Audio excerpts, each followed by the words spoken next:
happening, guys? It's Wade, and I'm back here with Terry Kaiser. We're here to discuss today about legalism. What a topic, man. I know it's kind of funny. This is kind of later in the thought, but we just were talking about it before we got on. Isn't it funny how legalism, we've seen it in every, from Jesus to time of the very beginning, where Jesus came here, so much legalism, so many things that we could talk about with what it was in the past. And still 2,000 years later, we get to look back on the cross. We get to look back on what Jesus dealt with, what he said to those things. And still today, topic of conversation, legalism. And I just think that's odd. That will we ever learn? And where does legalism stand from? Well, obviously legalism started, we see it in the scriptures and the gospels with Jesus and his work and how he was breaking all the rules.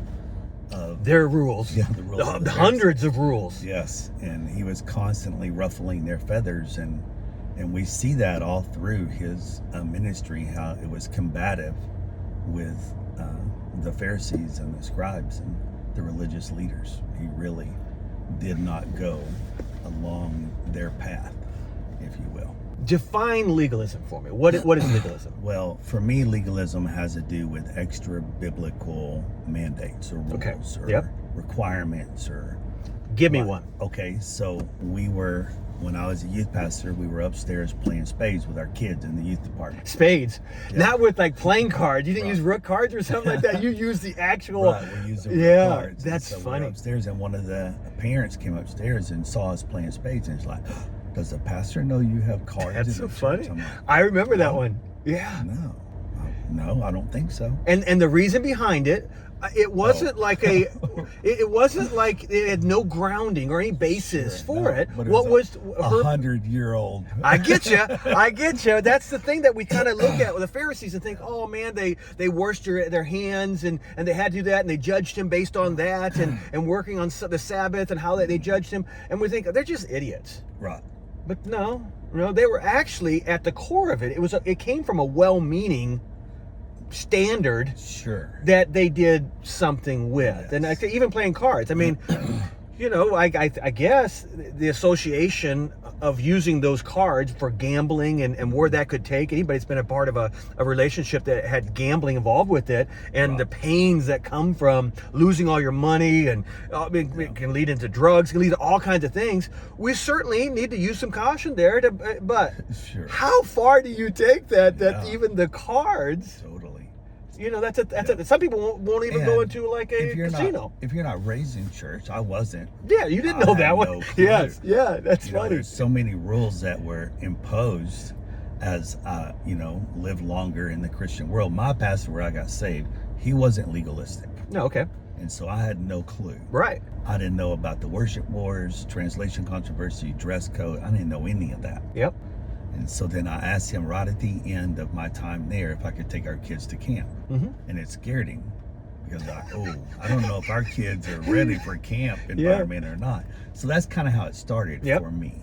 And so we go to camp, and there's a dress code, and the kids have to dress a certain way, which in our environment we didn't. No. We didn't. It wasn't an issue for you. No, it wasn't. Yeah. And so it was all new to us. Now, we had lots of kids get saved that year at camp, but it didn't take us long to say, hey, let's do our own camp. And you thought that was enough. Kids getting saved. You thought, hey, that's good enough. Man. Yeah, but when they start imposing on our kids, extra biblical rules, it was really an ugly thing. I have a friend who is a missionary in Taiwan, and we were talking, and he said, for 5,000 years in China, ladies have wore pants. Yeah. And they go over there and tell them that pants on ladies is wrong. Is immoral. Right. And then they're not right with God based on the fact that they want to wear pants. And you're trying to change a 5,000-year culture. That's just not going to work. Tell me some of the damage that you've seen over the years that legalism, and again, did I cut you off when you were going to define legalism? Oh, using a standard greater than what God has designed it to be? Yeah, and so I say it this way. If it's not true in every culture at every time, it's not biblical truth. That would be a good way of looking at it. Somebody told me a long time ago that it's a standard without God in the middle of it. Or it's a standard without God's consideration. That we've taken on a rule and we said, okay, we're going to take maybe a godly principle, and we're going to put some standard, and we don't even think about how God would be involved in that standard. Because there's standards, and we're not saying that nobody should have any standards. Because look, somebody comes to church naked. We're going to tell them, dude, you've gone too far. Okay, you've crossed the line. You need to put at least a shirt on and maybe some pants. What kind of shirt? Well, we can debate that, but we all have a standard. We do.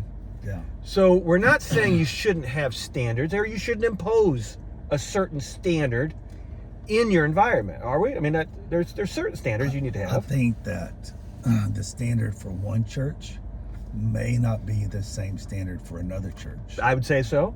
But you would all have a standard of some sort. Right. But if you impose your church standard on another church, then that becomes very legalistic. Or if I judge your church absolutely by my standards, maybe I don't have a way of imposing my standard on you or tell you need to do this, but yet I think of you a little bit less based on your standards than my standard. That would be a bad thing as well. Yeah, for sure. Yeah. I think I see that more often than not as we sit around our little circles and we talk about, maybe a mega churches, or, they do this and we dog them out, or maybe we talk about small churches and say, these small churches, and we're not, and I think it's kind of a slippery slope that we've worked ourselves into a legalistic conversation without even meaning it's not your haircut, it's not your music style, but it's a different thing. And I think that's one thing that is kind of confusing for me, is because it's like, wait a minute, legalism isn't just this. Just like every legalism, it's like the thing that I don't do. Okay, that's legalism. And the opposite of legalism is liberty.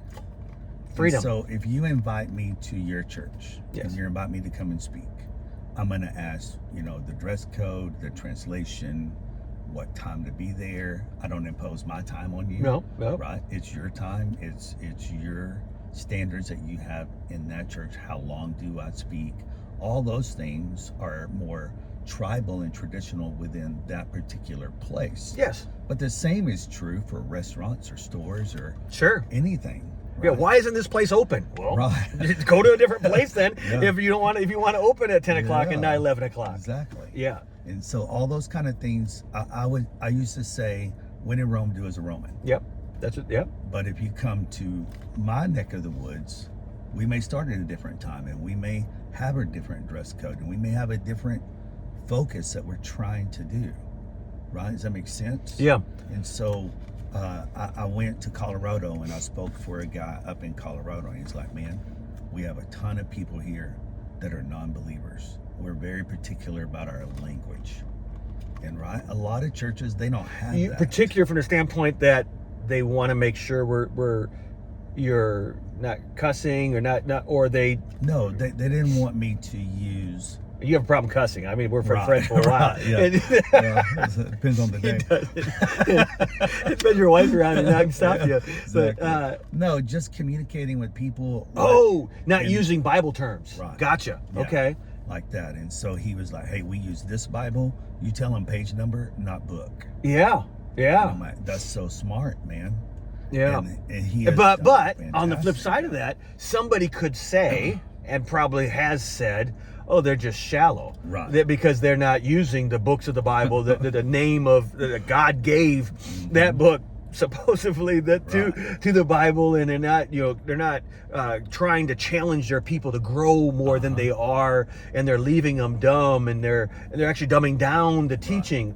And that's a real thing, dude, that somebody would do. It is. And is doing. Yeah. I would just think, man, when you can get the average Christian to read the Bible on their own, that's like the number one thing for a church other than salvation. Yeah. Is getting people to eat for themselves. And so for him to do that and be so intentional in every area of that church. I would say he probably, I don't know your case you're talking about, but I'd say he probably didn't grow up in a culture that allowed that. He had to learn that behavior based on it's funny you mentioned that. I had my first youth pastor job, I was a youth pastor. They asked me to teach the bus kids, and I was a volunteer. It's like nobody else wanted to do it, so I said, okay, I'll do it. Yeah. And as I did that, I got kind of drawn into helping and doing working with them and dealing with the problems and teaching the Bible as best I could. And one of the things happened. The Gideons came and gave us a bunch of Bibles. You know the Gideons, right? Sure. That's who it is, right? Yeah. And they gave us a bunch of Bibles. So I started handing them out, thinking it was a good thing. Yeah. And the other youth pastor came to me and said, "Dude, you gotta get those back." Because it's the wrong translation. It was a long translation, dude. It was NIV. Listen, man. God forbid that somebody would ever get saved using NIV. But the point was, he wanted me to go from all these kids and get the Bible back. I'm like, dude, you really want me to take the Bible out of these kids? First of all, I doubt they're reading it. All right, I'm hoping they do, and it's a possibility.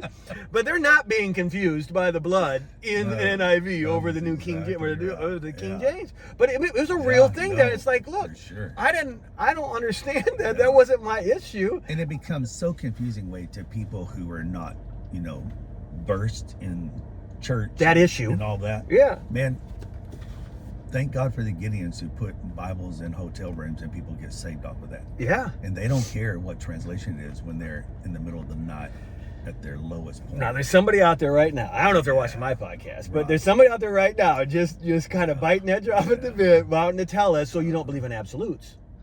So there's no absolutes, is there, then, for you? Is that what you're saying? Is that what you're saying? That there's no languages are definitely absolutes. But not even on that issue. I would just say, as a general, they're going to be thinking about this, that you guys are just a bunch of couple of guys that don't understand that there's no laws, is that what we're saying? There are fundamentals. So at the turn of the 20th century, they came out with the fundamentals, and that's when the fundamentalists... Or Ephesians, ones. Yeah, for sure. Yeah, and so when they came out with the fundamentals, the deity of Christ, the virgin birth, the second coming of Christ, the inspiration of Scripture, those things, those are fundamentals. Those are hills that you die on. Resurrection, burial. Yeah, there's a lot of things, though, that we do as Christians that keep people from truth rather than guide them to it. Yeah, I think you're definitely right there. Why? A control. So think that's where it stems from? So in leadership, there's people who empower and there's people who control. And being a controlling leader is more comfortable. It's easier. You don't have to be quick on your feet as much. But empowerment, you're just trying to help people grow and reach their full potential. And I think Jesus was an empowering leader. And so some of the rules, there's a lady in the book of Luke, and she's been sick for 18 years. So she's humped over and she's kind of crippled, and it's the Sabbath, and she wanders in and Jesus heals her on the Sabbath. And the religious leaders are all up in arms. You're supposed to do that the other 6 days a week. You don't do that on the Sabbath.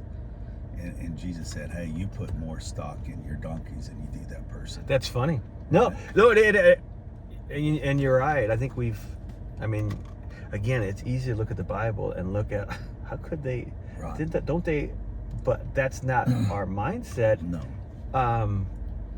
I just think, so one reason could be a controlling issue, is that they want to keep... Well, that's definitely the case of the Pharisees. Yes. And a modern day Pharisee is the same way. That controls it. Do you think it's fear too?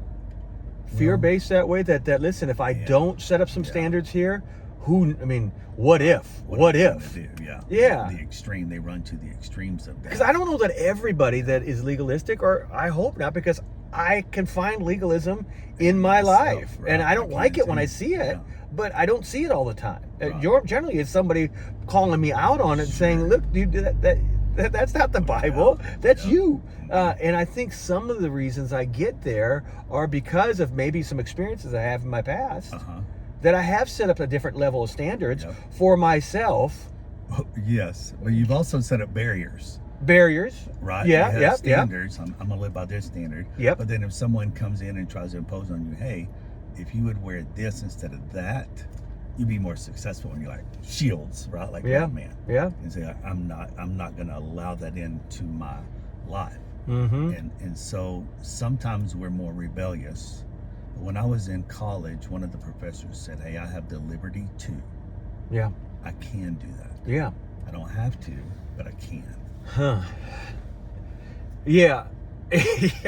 So and I love the fact that that's at the core of what we understand Christ doing for us. Totally. Is he brought us away from all these laws I want to make sure we understand there is a certain group of laws that he did not bias for. There's a moral law that we understand, but he did bias away from that we're not more right with God based on our standards. We're more right with God based on what he did for us. But our standards are, James tells us that your standards will produce something differently. Yes. That your faith, you will set your standards based on how much faith you have. It will look like something. Yep. How do you balance? You have standards in your life. I guarantee it. Sure. And so I would say that the Holy Spirit is the one who guides me. I want that to be the case, right? And I also look at the fruit of the Spirit, and is how I'm acting reflecting that, or the group of verses above that in Galatians 5. Yeah, wrath, anger, love, joy. If I'm combative. And so when the Bible says for husbands to love your wives, that's a liberty. Okay. You get to determine what that looks like. Right. Okay. And I can, actually, my wife determines. Yeah, good point. Right? Good point. So good point. I ask her, hey, how can I love you better? Yeah. And then I have the liberty and the help of the Holy Spirit to do that. That's a perfect example. It is a relationship. We need to keep that in mind. And in a relationship, if you only loved your wife by bringing her 2 roses on Tuesday every week, right? That's kind of awkward. It's like, guess what? It's Tuesday. We get this. So it doesn't necessarily have to be. I think that sometimes our standards is if we check that box, okay, we're right with God because we did this. But that's not necessarily the case. So one time, I'll tell you a story. One time I led this couple to the Lord, and they were living together, but they weren't married. Yep. And so then the next step in their faith walk is baptism. Yep. So I'm baptizing them. And one of the staff wives comes up to me and she said, you can't baptize those people. I'm like, why? She said, because they're living together. I know. Well, they can't be baptized until they get married. I said, the Bible doesn't say that at all. That comes after that. And of course, she doesn't have an answer for my statement. And so where I really, and I think I said originally when you and I were talking, there's the dragon of legalism. Yeah. And I feel like that I have done my best to fight the dragon of legalism like most of my Christian life, 40 years. Yeah. And so then we impose things on people that are not biblical, and that's where I get, that's what riles me up, because it keeps people from God. Yeah. Do you think it's legalism? God must hate that. Do you think Jesus did? It's like, Larry, you're doing that. Larry, what it is a God that you're building up greater than him. That's where he kept pointing to this Pharisee. That's what he said is, you keep doing these things, but I'm here. Right. You're not understanding. God is, I am here in your midst, and yet you're judging me by your standards. And I think, Wade, that there are seasons or times or eras where, like in the 1500s, the Reformation, that was a tear down of legalism and control. And people started reading the Bible for themselves and acting accordingly. Yeah.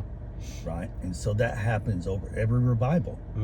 That's what it is. We're breaking whatever traditions or rules or misconceptions or misunderstandings, and then people start getting saved like crazy. You say that, and I agree that's how we should live our life is to make sure that we don't have these standards are taking away from God, and or maybe even making us feel like we're better than we are with God based on we've got these boxes checked. Or we're using these standards to judge somebody else and whether or not they're as good as we are or right with God, or we're trying to impose them on them and make them into the image of what we think God would want. Yeah. I get that, but is there ever a place to judge somebody's actions and help them understand? I know I'm wording it in a specific way to kind of lead you, but because I do probably think there is a time where we need to, identify, like you talk about that new Christian. You didn't let that lie. You didn't not baptize them, but then you did not tell them, dude, this is not helpful. Yes. and God is not honored by this behavior in your life. How do you look at the lady for saying what she said and yourself for then a week later or a month later, you sitting down with them, aren't you violating this thing as much as she is? Right. Yeah, and so, I mean, I think that comes from relationships. Yeah. If you don't have those relationships, if you try to do it without the relationship, it only leads to rebellion. Discipline without relationship leads to rebellion. Discipline without relationship leads to rebellion. Okay. Right. Well, discipline without a relationship leads to maybe, from your part, that's what could happen to them. But Yes. for what could be wrong for you in that is you didn't really care about the relationship. Sure. You did it. You don't care about their growth. Their Yeah, development. and I don't know this lady. If she's out there right now, I'm very sorry. I don't mean to be judging you. But I'm thinking she probably wasn't considering that, listen, this person is just an immature Christian, this couple. Yeah. And They're she wasn't brand new. considering Yeah. their thing. After the fact, after what must I do to be, I mean, what stops you from being baptized? Nothing. Let's get baptized. Right. You did that, but then because you loved them enough, you saw that the pain of them living in a relationship outside of what God has designed that relationship to look like was causing them pain they probably didn't even realize. Right. And so you were again still doing the same thing. You thought about them and caring, and that's why you lovingly judged their actions and explained to them what standards should have been there. Right. Not your standards, and that's a standard that God has designed. Absolutely. That's not you now, could you say, I don't even think you should hold her hand anymore.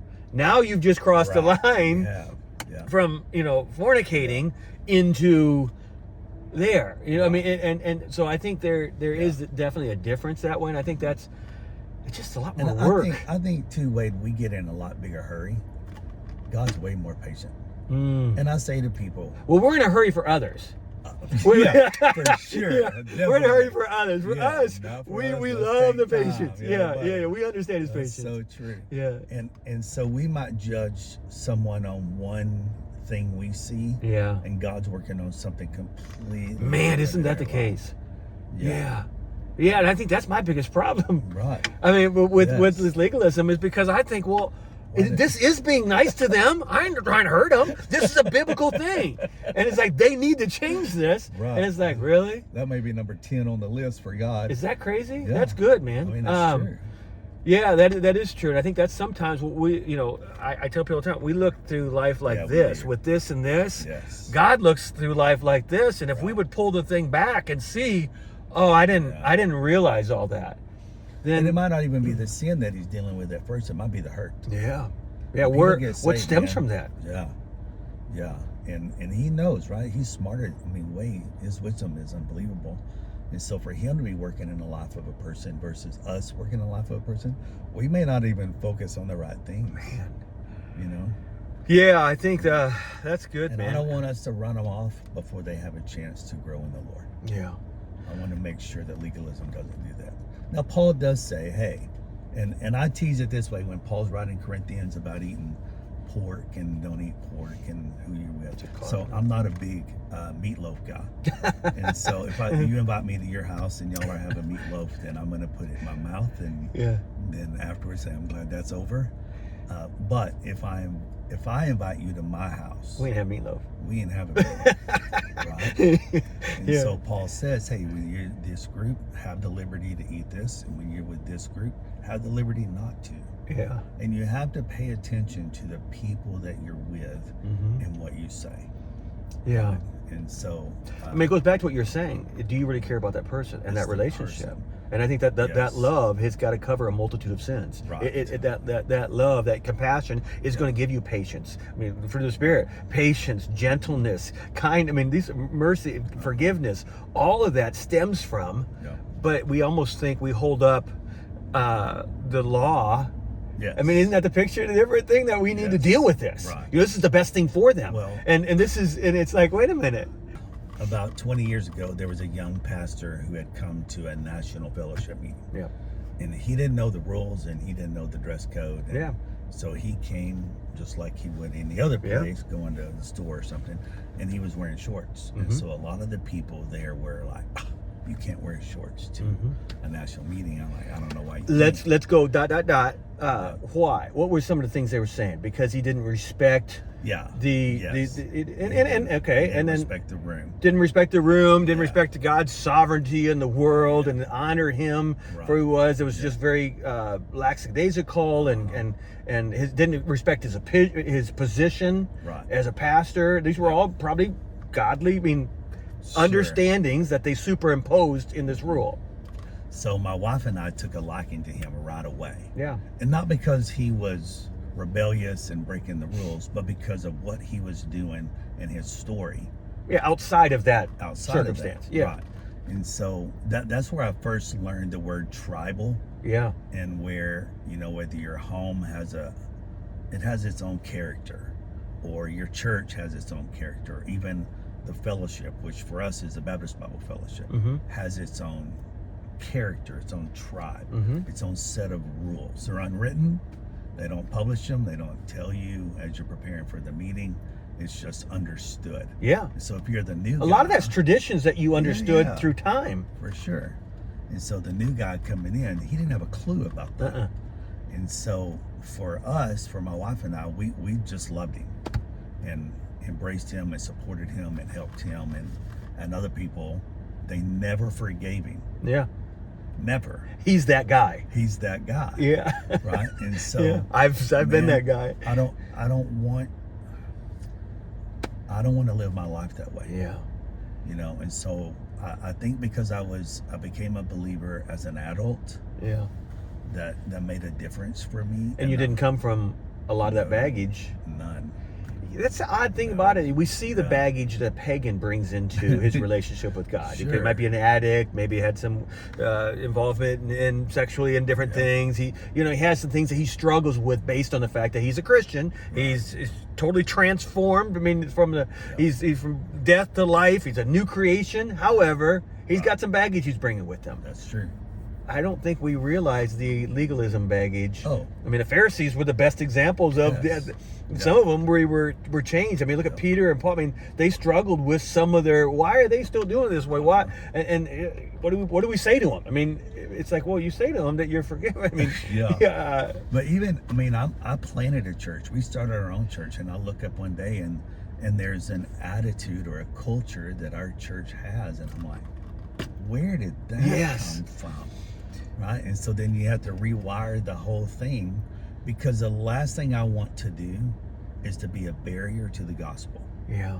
And I see legalism as a barrier to the gospel.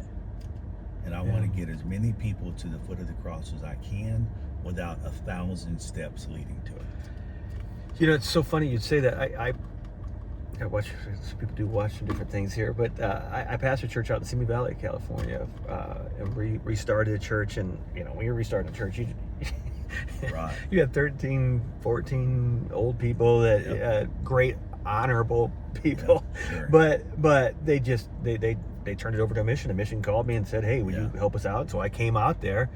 And we were hustling. We were knocking on doors. We developed a little youth program. We were doing things, and it was kind of awkward. And as a new church starts, and there weren't a lot of, we were empowering people that probably shouldn't have been empowered in the position they were, just based on their spiritual maturity, their understanding of the Word of God, and things like that. But they were all we had, and so we just chose people. Well, another church was a part of our church. It would meet in our building. Okay. And they're much more mature of a church. Had professors at Master's College, and had really great men and women that understand the Word of God and had great standards. And but their pastor was from the church. It was a church plant that moved into our building because they were rebuilding theirs. Okay. And he watched some things. A great guy. He watched what we were doing, and he really liked what we were doing. Oh, yeah. They ended up being kind of like a homeschool church with a lot of standards, and pulled out of the world a little bit because they were a little afraid. But they came from the Jesus movement. Oh. And so free sex, drugs, rock and roll. That's why they had so many standards for themselves. Sure. That's why they were pulling out of the world for themselves. And some 30 years later, they realized, hey, now we are the opposite. Yes. Isn't that funny that the same people, and that's what he said to me, is, man, you've encouraged me by your willingness, because that's what we were. We used to do that, and now we've done this, and I don't know how to turn it over. We're very strong, very ethical. They gave to missions. They were very strong that way, but they weren't really good at being evangelistic and reaching out because they almost were afraid of what could happen, and that's why they set up all these walls. And I think that's the best picture for me in my mind, how it's not bad people. These people did it for real. It wasn't even bad motives. But it doesn't matter. You still have legalism that's affecting the way you're evangelizing the world. That's it. For me, that's the bottom line. Yeah, that's so cool. Living our life in such a way that we can draw people to Christ without passing all of our gates. Yeah, what's our legalism is stopping us from seeing the person the way God sees that person, and what do we in our mind may have to, and how we're judging them differently, that we might not even be talking to them based on the fact that, well, I think that's good, and then you put it on a larger scale as a church. What is our church doing? Not just me individually. What is our church doing that's stopping us from reaching that loss? All right, I don't know if we touched on it, going back to it, but so there are standards we're supposed to have for our personal life, though. We're not saying that. Biblical standards. But even bar than that, I know when I came, I had a time in my life that I was out in the world, and I was a believer before, but I got some habits in my life, and I came back into an independent, fundamental, soul-winning, King James only Baptist church. And I kind of liked the rules that were set up in my life, and it helped me refocus my mind on the right things and set some standards for me. I think it was a good thing for me to have that at that time. Now, after a while, it wasn't. I saw past, but I think there's different stages in life. I mean, if you have an addict sit here, you don't talk to him about his freedoms. You start talking to him about, hey, listen, you need to start setting up some standards. You need to start making some decisions. Boundaries. Talk about that a little bit here. What do you think? So I see well, there's a couple of things that come to my mind. One is, be sure your sins will find you out. That is definitely a boundary for me. You don't get away with it. There's laws, and you got to follow. You can't cross those lines. You reap what you sow. Right. So those are they're there, and you're not going to beat that system. And so then I also know that there are things that are bad for me. They're bad for my family. They're bad for the Lord. They're bad for the church. And I think for me, I haven't taken those liberties. Probably the greatest liberty I take is in what I eat. That's the greatest liberty. I'm very aware of the presence of the Lord in my life. And Jesus Take the Wheel kind of a song. Gotcha. And so I'm mindful of that all the time, of I never put Jesus on the shelf. His involvement in your life based on the decisions you make, your attitude towards others, and how I respond. The fruits that are coming out of your life. Totally. And so I think that's liberating and sets boundaries for me. There's things I won't do. I'll tell you what it was. When I was a young Christian, I went to a Bill Gothard seminar, which I don't recommend. Not Gaithard, Gothard. I know you're talking about. And so I went to that, and he said something that I never forgot. You're going to give an account for every word that comes out of your mouth. Actually, he copied Jesus. That was the Bible. And so, but that's where I learned it was from him. I'm like, holy cow. So it changed. It did. It changed me. And immediately put your mind to, well, I can't put myself in this situation because then I'm going to say, and I can't go with this person because I'm going to say, which are some standards that you're putting in there. And then, And so I think that's where grace and mercy come in my life. And so there's ways I don't behave. There's things that I don't do because of God's grace and mercy. And there are times even my family or someone at the church will say, well, why don't you say something to defend yourself? Man, the Lord is my defender. I don't have to do that. And so you go from that legalism and the liberty to grace and mercy.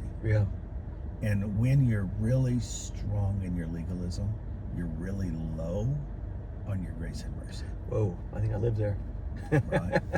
For others. And so, sure. On the other way around. It's definitely a two-sided coin, isn't it? We want it, but we don't want to give it. All right, so I guess the takeaways Yep. today, I think, and the thing that help us with legalism, number one, it exists. And if you don't think it exists with you, it's only because you're probably a legalist more than most. But we have them. We have our areas. And so we need to ask God to search our hearts, show us where we're judging other people based on standards that he never designed for us or them. And when we feel that rising up inside us, I think that the one thing that you said, I think it jumped out the most for me, is we need to think about that person. Right. And if we are really seeing that this is a need that we need to deal with, then we need to be very careful on how we walk into that scenario and what we impose and what, again, even the way we handle something that's obviously a sin, that's a written down law. Even that way, the way we handle that, we need to see the bigger picture or ask God to help us understand the bigger picture, even how we phrase our questioning or how we talk to the person, that we're not talking down to them and we're not demeaning to them. But in that, we're working in partnership with the Holy Spirit. Yes. You can't have those conversations without the Holy Spirit being involved. Oh, you can. And when you do, then you lose that conversation. Yeah. You don't. You can't have it the right way. Right. Yeah. And so I don't want to get ahead of the Lord in those things. The other thing too, Wade, is legalism, my preferences, they become idols. Yeah, they do. They keep you from God as opposed to taking you closer. They do. Yeah. And so I get to rely on my rules, my preferences, rather than box God's checked. word. Yeah, totally. I love it when Jesus in a certain amount would point out that you say, you've heard it said you shouldn't lie, but look at this little system you have over here by swearing by this or swearing by that. You're lying. You just don't lie this way. Right. And you've heard it said you shouldn't. And he said, yeah, you do. You do it this way. Right. And he's always taking it. And I think that is the chapter. I know Galatians is big on that, and there's places in Romans we could point to and stuff. But I mean, the Sermon on the Mount is the big thing. Guys, you don't see what I'm trying to show you, and you need to look deeper because you're legalistic. You're excusing this behavior based on this box that you've checked. That wasn't my box. Okay. And I would say, even with that example I was saying a minute ago in Luke 13, at the end of the day, the religious people are like, we got to do something with him. Yeah. And all the people are like, wow, what an incredible teacher. Yeah. Yeah. So it's attractive. Yeah. No, you're right. That's attractive to the world at large. Yeah. Man, it's an awesome thing to enjoy the grace of God in our lives. And to be a minister of that grace to others is got to be our goal. The fruit of the Spirit, love, joy, peace, long-suffering, gentleness, kindness, all that should be evident in our life as we live with people. And what better point than when there's a violation of the law? Right. And I think that's the point I'd like to bring home most there. So be aware of it, fight it, but change your life.